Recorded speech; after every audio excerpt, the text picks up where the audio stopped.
This whole story just makes me so sick. I just cannot get over that. These grown men with guns were standing outside this door and allowing children to either bleed out, or even if they didn't think that there were any kids in danger at that point, there were children who were shot, and wouldn't they need immediate medical attention to potentially save their lives?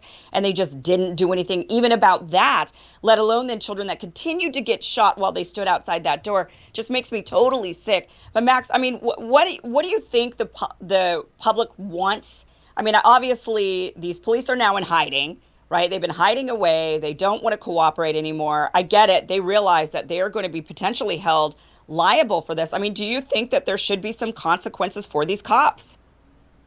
Hell yeah, there should be consequences for these cops. These freaking cowards who not only did not do their job, but also, like, we've seen videos of them using, all of their training and military grade gear to restrain grieving parents who wanted to save their children, including parents who were there whose children actually died in that classroom. There absolutely needs to be accountability. There needs to be consequences for this catastrophic failure from the people who were supposed to protect us. And there were multiple agencies on the scene, right? So we had like a number of law enforcement agencies there. And, it took, the gunman was alone like a wolf in a hen house. He was there for 40 minutes and they didn't do shit.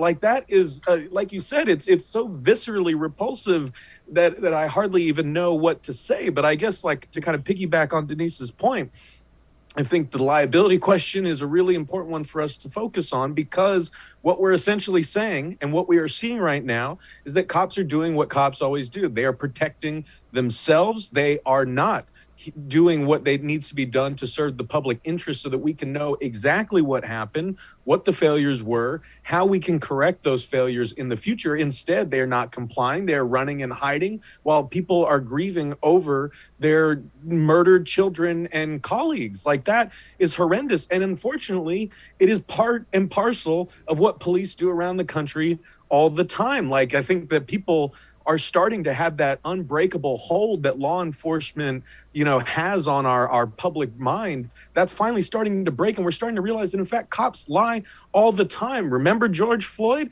The original police department report there said that George Floyd resisted the cop. The original report did not mention that Derek Chauvin kneeled on Floyd's neck for 7 minutes and killed him. The Buffalo police initial police report, when they knocked over a peaceful 75-year-old man during the George Floyd protests, they said he tripped and fell of his own accords. And in Baltimore, at the Real News, we cover the police all the time. Go watch the police accountability report. They always lie, or they always hide like details because they're trying to protect themselves. The media tries to kind of catch up.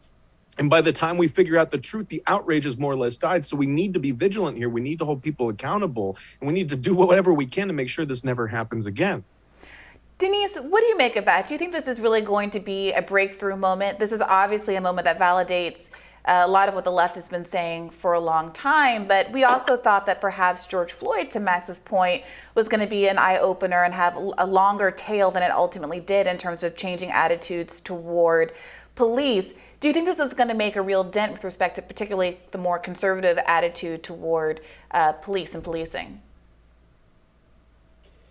So I think we need to be clear about what that attitude is, right? So in many ways, there is a visceral reaction to people doing the all, right? These summary statements and characterizations of law enforcement, which is not true, right? So that's why people often say not all cops, right? And so there's some ways we use this all-encompassing language that alienates and does paint with a broad brush. Now, having said that, we did also see research that shows there are a significant number of law enforcement officials who participate in racist online chat rooms, posting things that they shouldn't be posting about the people that they're supposed to serve. So we can hope that we're clear about what we're asking and what are we asking? What are we asking? What we're asking for is authenticity and truth in police reports that are created, and for accountability for law enforcement officers who manufacture evidence, who falsify police reports and things like that. And we need to talk about what that accountability can be. Law enforcement officers are credentialed. Can we censor their credentials in the same ways that we do for other officers of the court, particularly attorneys, in terms of their credentials to actually practice? So we can hope that we can be clear about what it is we're looking for and that people are clear about the potential consequences. The other piece I'd like to say here, if I can, is we have to think also about the opposite of what happened. What would the consequences, public opinion be had the law enforcement officers on the ground just allow parents to run into the school, right? Some of whom may have been and probably were armed since they were up there because they knew there was a shooter. What would the consequences have been under that case? And what are the alternatives to a response that would have allowed for the saving of life, and certainly the opposite of what we did see, which is where armed folks, law enforcement, trained officials were standing outside the school with parents versus going in to take care of the subject. So there are other ways that liability could be a problem here. It should have never even gotten to that point. It should have never gotten to the point where the parents would have to even think about rushing into that school to save their own children. They only felt like they had to do that because all these people were standing around doing nothing to save their child. And I think every parent at that point should reserve the right. And I think it's criminal that these cops, that they restrained them. You should reserve the right as a parent to be able to risk your own life to save your child.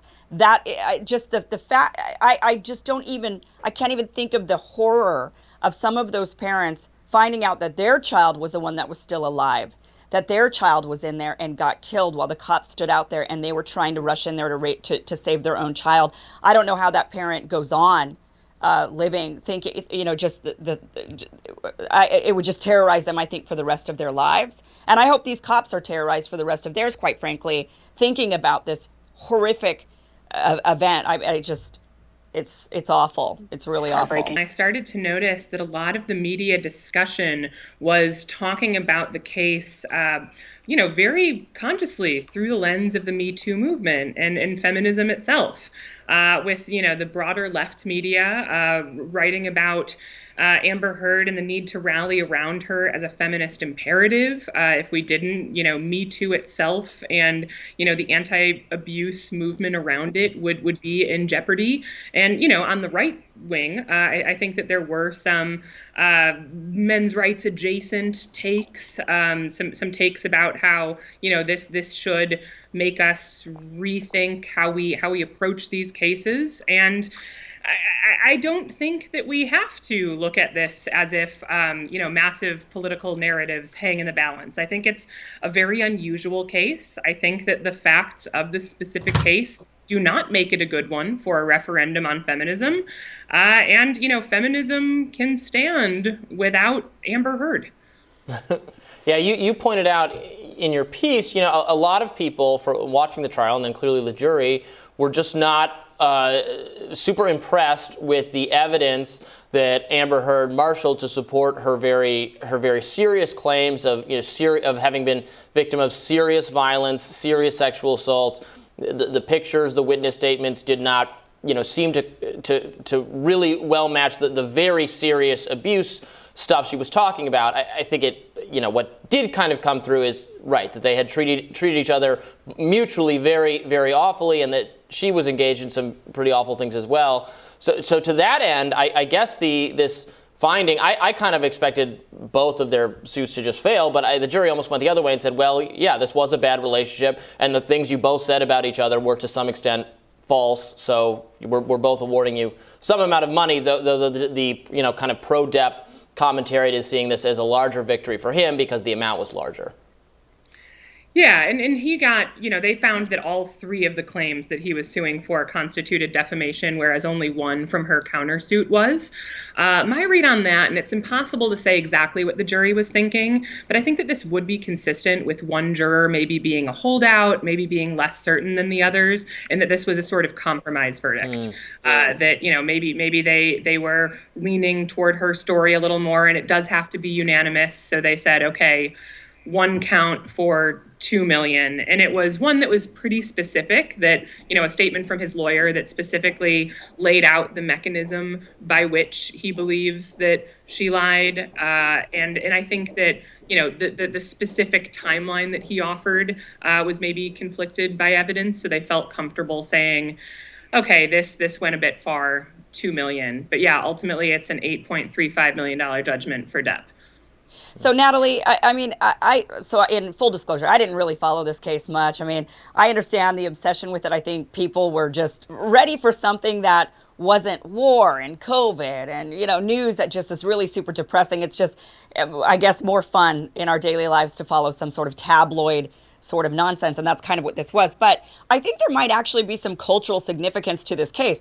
I mean, look, this now saying that so if we take out the rich and famous part of it and just make them normal, regular people, now what are the implications of this? If a woman says, or a man, anybody says, my spouse was abusive to me, and they go out there and they say things, maybe they make remarks on Facebook or Twitter, or they go around in their public, in their social circles, and they start saying this to the PTA meetings, I don't know wherever, and their book clubs, wherever people, or their churches, wherever they might go. And then so could they then, that be viewed as, well, Amber Heard didn't get away with that. You don't have any evidence of this. This is he said, she said, we were just in a bad relationship. We were both abusive to each other. That right there is a little bit dangerous, right? Because it's putting that victim blaming. So the person who's being abused, they could come around and say, well, you were also abusive. You caused this bad relationship as well. So, I mean, don't you think there might be some actual sort of Me Too-ish type implications for people who want to make accusations against their spouses or their previous partners who were very abusive? Yeah, I am obviously not a lawyer. Maybe Bree could speak more specifically to defamation law, but I'm a little less concerned about those aspects than some other commentators seem to be. The reason being that, defamation law has already existed. It predated this case, and I have no doubt that it has been, used by abusers against people to try to, punish them, drag them through the legal system. I'm not trying to say that never happens. I'm sure that it happens frequently. But those cases do still have to be meritorious to move forward, and to get a jury to find in their favor. There does have to be a massive discovery process. A jury has to believe that it was defamatory, which is more than just untrue, more than just unfair, more than just you weren't a perfect victim, which is how people, I think, are trying to make this case. I mean, I think that this case in particular goes well beyond those things. It's not that Heard's not a perfect victim. It's that there are about 10 hours of audio in which it's very clear that she starts physical fights, that she hits and punches him, that she is furious that he tries to diffuse situations by walking out of them. Something that, no one would extend the benefit of the doubt for even a second if the situation was reversed. So I really do think that this is a little bit more specific to be applicable in that way. Do you make anything of this? Is it just, a man who is already in his early 80s preparing to retire no matter what at the end of the administration? Or are people really reading into this a reluctance to get back into another Trump administration, or a lack of confidence that Joe Biden is actually going to win in 2 years? Well, yeah, I mean, I don't know that we can take anything Anthony Fauci says without just a massive grain of salt at this point. So whether it's about policy or his retirement plans, I just have a hard time believing him. But also, he's set to give, actually Forbes calculated this about a year ago, he's set to get one of the biggest retirement packages, actually the biggest retirement package according to Forbes in American history when he does retire. Something like $350,000 a year.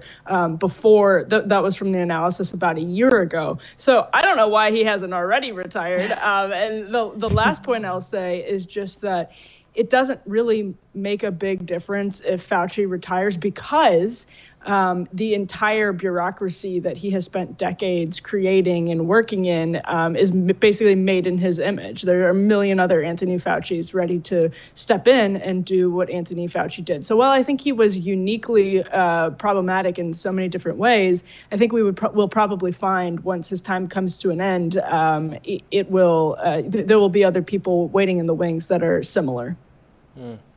Rebecca, it's interesting to me that, Fauci started the pandemic as a kind of, for a little while at least, was really a bipartisan hero, just a, general, someone everyone was turning to for guidance, and was kind of minted as a new celebrity. And then as he became increasingly a polarized figure, it was then really just a hero to Team Blue.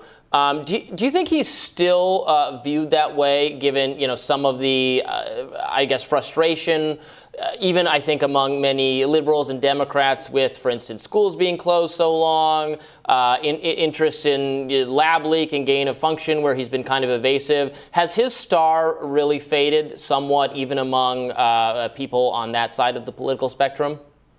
Well, he's been and here's the thing, Dr. Fauci has been in this medical game for 38 years, right? He's been in this leadership position when it comes to diseases and things like that. And so when Trump administration came up, Trump is somebody out of Hollywood. So when he appointed him as, his right-hand man when it came to getting information and giving information to the American people, especially when it came to COVID, when that position opened up for Dr. Fauci, just like Donald Trump, I think he was pushed into this, this social media star, and he's just a star in this moment. But when he started to give advice that the people weren't liking, and in the moment where people were unsure about things, people were leaning on, he's not saying anything that's real. He's a professional, and people started to literally say that what he was saying, the science wasn't actually something that was true. And I think that after 38 years of doing this, I think, I don't think it should matter whether his star is, not glowing anymore or whatever. He's done his time. I think that at this time, whether it's blue or red, which side of the coin people care about him on, he did his time, and I think that it's time to go.